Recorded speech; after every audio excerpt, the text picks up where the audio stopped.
Let me give you a scenario. Let's say your child just finished their mocks and they got their results back.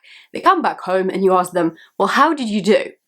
And let me give you several options of possible answers. So you could get an answer such as, well, I got a C, but I was only 2 marks over B. Oh, but everyone in class found the paper very, very hard. And the third option could be, well, yeah, I got this, but actually don't worry, this is just a mock and it's not the real one, but I will definitely work towards a proper exam. Please like this video or comment in the box below if you, as a parent, heard similar answers. And now let's discuss what do these answers actually mean about your child's mock results. To put it simply, those answers are a smoke screen created by a student to mask the real meaning of their mock results. And the problem with these answers and that smoke screen that has been created is that it doesn't enable parents to take the right action to help their child to rapidly improve in their grades. In this video, I'm going to share some tips and discuss those answers and what they actually mean and how you as parents can help your child achieve their full potential. Let's jump into it. So response number 1, I got a C, but I was 2 marks over B.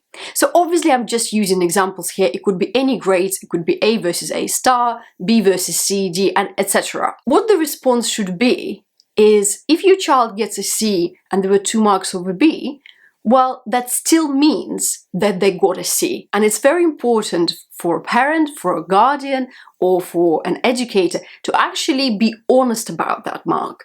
We can't really sugarcoat this. If you got a C and whether you were 1 mark or 2 marks over B, it doesn't matter. The most important thing is to say, well, it's good that you got this grade because it shows where you actually are. And then what is the actions? What is the plan of helping you to improve? So it's really important to give your child time to reflect on their grades and really understand what has caused a lower grade than expected. And it's really important to have this discussion and to say, well, if they start blaming a teacher or they say they haven't had time, let's forget about external factors and let's understand what the student actually could have done more or didn't do at the time, because a student can't control how a teacher teaches them. And frankly, I always believe that regardless of what educator you have, you as a student can do really, really, really well. So what haven't you done? Have you not done revision notes? Have you not had a revision plan? Have you covered all of the topics? Have you had a go at some of the past paper questions and exam papers?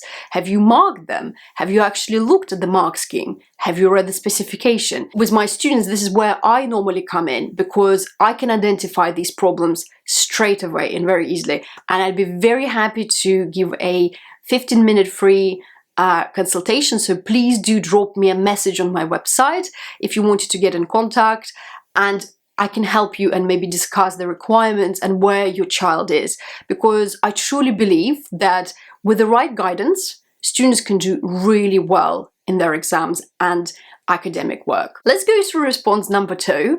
Oh, the paper was very difficult. Let me tell you this, that the exams are going to be even much more difficult. Let me now explain to you how schools can test the students for their academic subject. There are 2 different types of tests.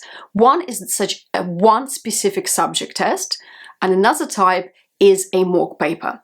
The difference between the 2 is that for the subject-specific test, let's say a student covered one topic in school, such as DNA, and they're going to be just tested on that topic. As you can imagine, it's going to be slightly simpler because you're not going to have to learn loads of information. It's very specific and it's very targeted. Schools usually do these tests throughout the year to check that the students then understand and learn the specific topics.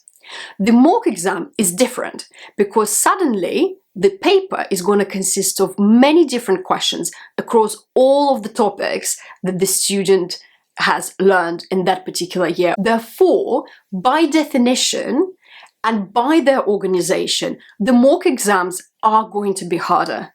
It's not because the teacher felt really mean on that day and organized a very, very hard paper.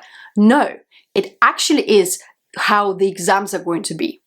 In reality, normally for A-level, there are usually 3 exam papers. For GCSEs, it's usually 2 exam papers. So for mocks, a student would only do 1 paper, let's say. That means that it's already less work than exams. It's already less material and less questions being tested.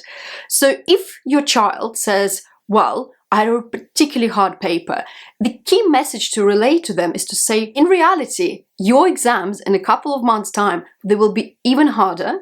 And the reason it's hard is because you're being tested across many topics at the same time. That's the way you're tested, and therefore you have to prepare accordingly. Let's jump onto the response number 3.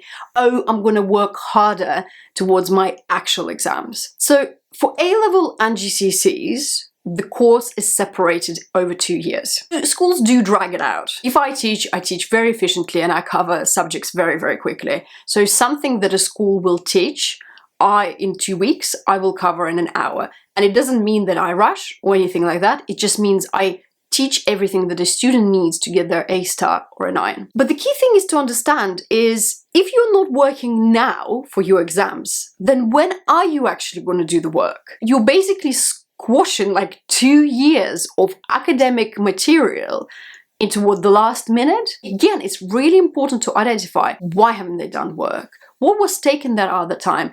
And you as a parent might say, okay, well, are you doing too many extracurricular activities? And if you only have 2 months until the exams, it might be important to pause those for the time being. What about, do they have the revision plan?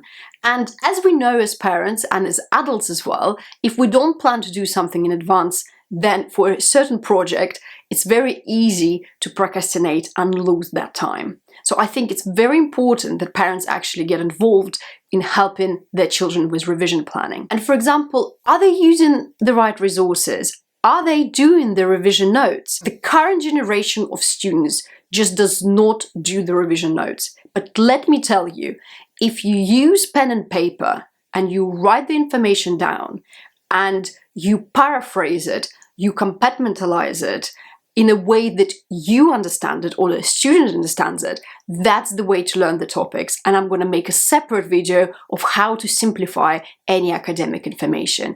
So as a parent, I think it's really important to relay the importance of revision notes, and then followed by past paper questions, is looking at what examiners are asking, what are the mark schemes, and there are so many brilliant websites that already compartmentalize the questions for each specific topic. So for example, if they've done revision notes on one, they can then follow up and do the exam questions for the other particular topic. I hope this video helps, and I'm here to support parents as well as students in helping the students achieve their full potential. And I think it's such an important message that really needs to spread across, and I'm here to help and advise.